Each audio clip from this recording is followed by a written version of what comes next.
Okay, so I'm going to talk to you about the state of not enough. We are in a world today that have more things than ever. Yet, we are also experiencing an unprecedented sense of not enough. And why is that so? This is because we are part of a system.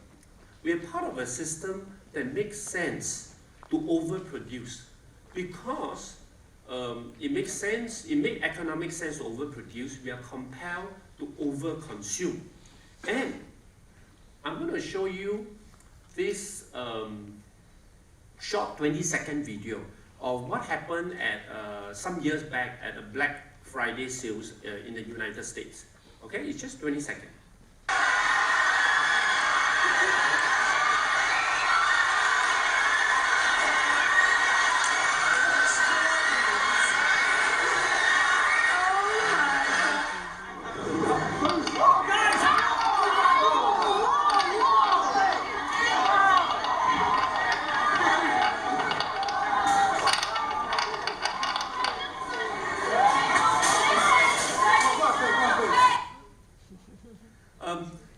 This could be something of the past because we now can buy things online, right? We are no longer constrained by physical space. I remember some years back when I was in US, my friend was telling me that, oh, we do not have to go to the store to buy and queue up now. The sale starts on a Thursday at 12 midnight. So we can actually buy things online. And the sales there's a Black Friday sales, and a Monday, and on that weekend, after that weekend, on the Monday there was another sales as well. So there is something even more insidious with this overconsumption issue, that now we can buy things online, okay? And I think you also know that there is also another sales that is 11/11th, right? That is started by Alibaba, okay, Jack Ma. So there is also another reason for us to buy things, no longer constrained by physical store. And it is estimated that Americans spend US $1.2 trillion on goods and services that they didn't need. I take this number, I divide by the population in US to get an average, use that average, multiply by our Singapore population. That gives us an estimate of about US $20 billion. I want to put this number in perspective. I take this number and compare it against our GDP in 2017. That's the latest GDP data that we have. 2018 is not out yet. That accounts for 6% of our GDP in 2017. Our GDP growth in 2017 was only 3.2%. This is likely to be an overestimate of how much we would save, right, if we don't spend on goods and services. But the idea is, if we stop spending on goods and services that we don't need, we are likely to cause a dent in our GDP. We are part of this system that compels us to spend more. Otherwise, the economy is not going to run. So, we are now drawn into this cycle that I hope that all of us can just take one step back and see. This cycle compels us to spend more. In order for us to spend more, right, we need to earn more money. And in order for us to earn more money, we need to work harder. So working hard, earning more money, to buy more things, we create a certain lifestyle. And that lifestyle, in order to sustain that lifestyle, we need to work even harder. And soon we are drawn into this vicious cycle. And many of us here have been working a number of years. You probably can see yourself being part of the cycle. And many of us here who are going to get into the workforce, very soon you'll be part of this cycle. In my work, when we introduce to people the science of happiness and well-being, I come across many people who are unhappy with their life, particularly their work. So they will tell us that they have no choice. They are stuck in their work because they need to earn money to buy the things that they need to sustain their lifestyle. Little do they know that they couldn't see that they are just part of this cycle, that the working hard is not a problem. The problem is they think that the work itself is going to bring them the money, and that money is going to help them to buy more things to make them happier. And because of that, they feel that they have no choice but to continue to be stuck in this cycle. Now, I hope to challenge this notion of needing more things and needing more money. Okay, that's what I hope to challenge this notion. In the next part of our talk, let us focus on things. How many things do we need? But before that, let's look at how many things do we have. I can't find data from Singapore, but I can find data from US. The average American household has got 300,000 things. Okay, I divide by 4. Let's assume that there are four person in an American household. That would mean that maybe per person you have less than 100,000 things. Now I'm going to ask the audience to make an estimate. Okay, how many things do you think you need to live comfortably? Okay, we try. 100,000 things. Just raise your hand. Who think that you need 100,000 things to live comfortably? Okay, we try. 50,000 things. 50,000 things, okay? Okay, so it's interesting. Go home and start counting how many things that you have and see whether it reached 50,000 or not. Now, 10,000 things. Okay, we have a few. 1,000 things. Right? Less than 1,000. So we have a very enlightened audience here. You realize that we actually need less than what we are currently having. So it is estimated that we only need 300 things to live comfortably. I am fascinated by this TV series on Netflix. It is called Tiny Houses Nation. So they are helping American families to downsize, so they could be living on a property that is a house that is like maybe 2 or 3 times our 5-room flats, to downsize to something that is equivalent to the size of our HDB living room. Okay, so a few months later, these hosts will visit them and ask them, now that you have downsized, and they downsized to almost about 300 items, 300 things, and they ask them, and they interview them and check their quality of life. It is very surprising that most of them, even though it was so difficult for them at first to let go of all the things that they have, but all of them experienced an increase in their quality of life. And the idea is this number is going to be quite subjective to a number of us, right? But what is important in this number is that we often overestimate how many things we need to make ourselves feel happy or to live comfortably. What is the next best alternative to acquiring more things, right? The science, modern science have come up with a few ideas, and one of these ideas is, do you do or to have?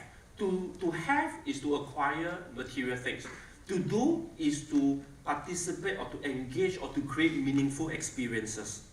And there is a number of research that points to, if you engage yourself in experiences, you are likely to be 2 to 3 times happier than if you would to acquire material things. And the satisfaction that you derive from acquiring experiences far outlasts the satisfaction that you derive from acquiring the material things. Now, when I read this study, I try to recall, does it make sense for myself? Then I remember I had one of the best experience. It was 10 years ago, I went to Japan. That was the first time I went to Japan, right? So I acquired many things. And of all the things that I still kept to today, and I re-look back at it, now, when I shifted house, I suddenly found all these things that I acquired from a Japan trip 10 years back. None of them hold any special value in my heart. But those experiences that I had, the snow crab shabu shabu that I had in Osaka, the onsen hot spring experience that I had in Hokkaido, the ryokan, the traditional Japanese inn that I have in Hokkaido, and the best garlic bread, okay, that I had in Sendai. Okay, I cannot even remember the restaurant, but all I could do was to remember that special moment I spent with my loved one, and that experience of putting that you know, having their garlic bread in my mouth and it melting in my mouth, right?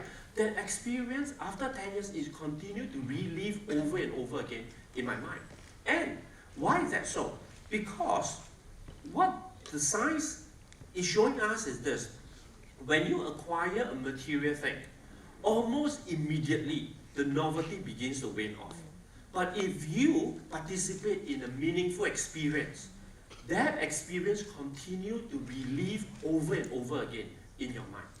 And if you really have to make a choice between spending, do you spend more on things or spending on experiences, you are likely going to be more satisfied if you were to spend on experiences.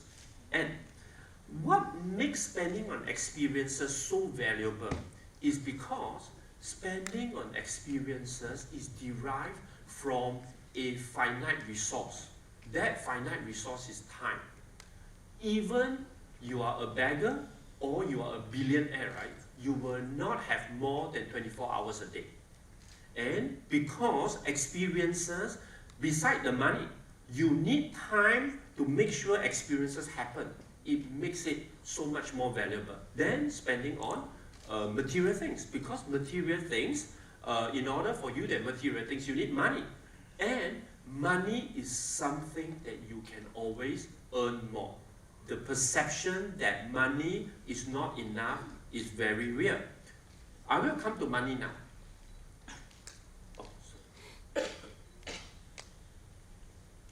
Money. The economists, two economists, have done a lot of work about trying to understand how much money is enough. So they were asking the question, how much money is enough to make someone happy? So they are Kahneman and Deaton. So they look at life evaluation. Life evaluation is measured on a Cantrell ladder. How does the question goes, right? It goes like this. Imagine, it is what we call a self-anchoring scale. Imagine 0 is your worst possible life and 10 is your best possible life. Where do you currently stand now on this ladder of life? Okay, so there's a number. Interestingly, I give you some background knowledge about this Cantrell ladder. This is also a gold standard question that is used in the World Happiness Report, which places Singapore ranked 34th. So we are ranked 34th in the world. The average Singaporean happiness level, right, is 6.3. Okay, on this ladder between 0 to 10. So you have Singaporean who could be as low as 2 or 3 or 4. You could have Singaporean who are 7 or 8. So the average is about 6.3, right? And interestingly, we are ranked 34th. Not that bad out of 156 countries in the world. But my work has been pushing the government, pushing the ministry to rethink. When we are ranked top 10, almost on anything in the world, right? If we are ranking 34th in happiness, I think there's a lot more room for improvement.